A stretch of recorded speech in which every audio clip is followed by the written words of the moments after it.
My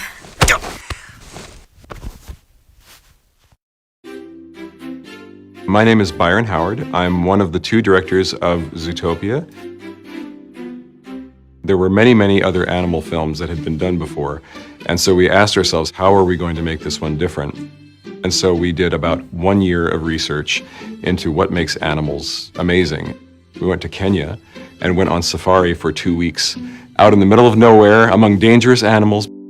We discovered there that we were watching a watering hole where animals come to drink during the day, and we saw lions come in right next to a zebra, and lions normally eat zebra, and we thought, well, this is funny because he's not eating the zebra, and it's like everything is peaceful.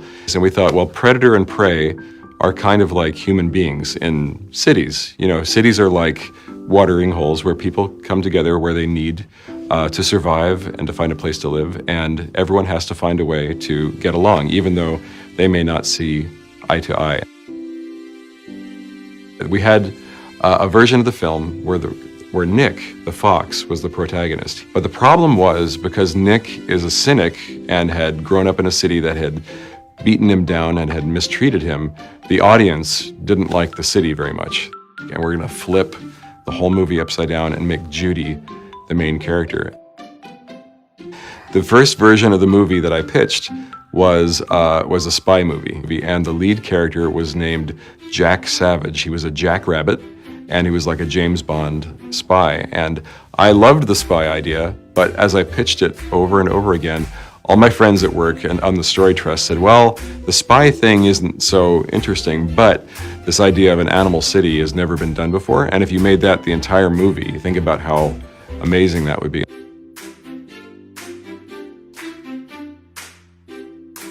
We did talk to many, many experts around the world about animals, because sometimes we have a character and we don't know what animal we're going to use. Mr. Big, who's the gangster, is a good example. And we needed a character who was a mob boss, so he had to be vicious. And so we asked our animal expert, what is the most vicious carnivore in the entire world?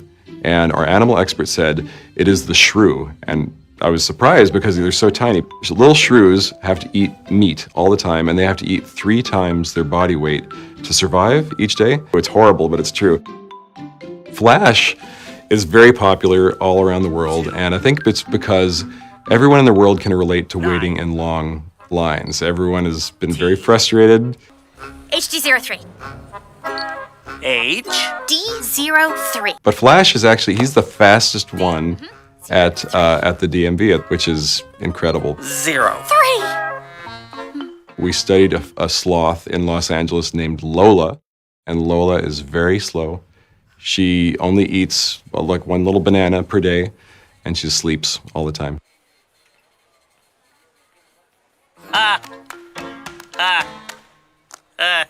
We did want the movie to be about anthropomorphic animals, which meant, you know, they kind of walk upright and they use cell phones, because these movies are ways for the audience to see themselves in the animals. We really tried to stay true to the scale of animals in our real world, because most other animated films will create a very generic scale. They'll make a mouse kind of bigger and an elephant smaller, so that everyone is kind of on the same scale, and we didn't want to do that. We wanted to kind of give ourselves a very tough rule, and it was a pain in the butt, but it was a tough rule, but it made things much more entertaining.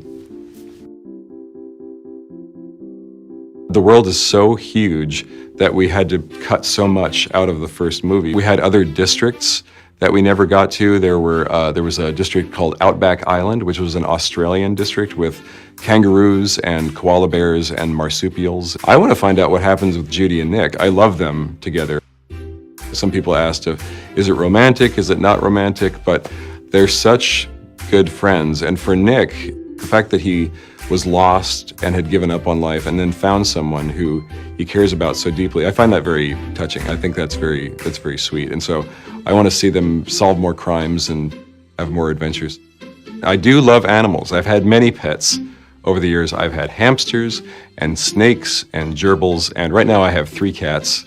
But I've had dogs as well. The reason there are not cats and dogs in the movie is because we said, in this world, no humans ever existed. And so we thought, well, humans are the ones who bred dogs and cats. And also, we thought the whole movie should just be mammals because it's about predators and prey. And when you get into reptiles and birds and fish, it gets very confusing. So for this movie, we just stuck to mammals.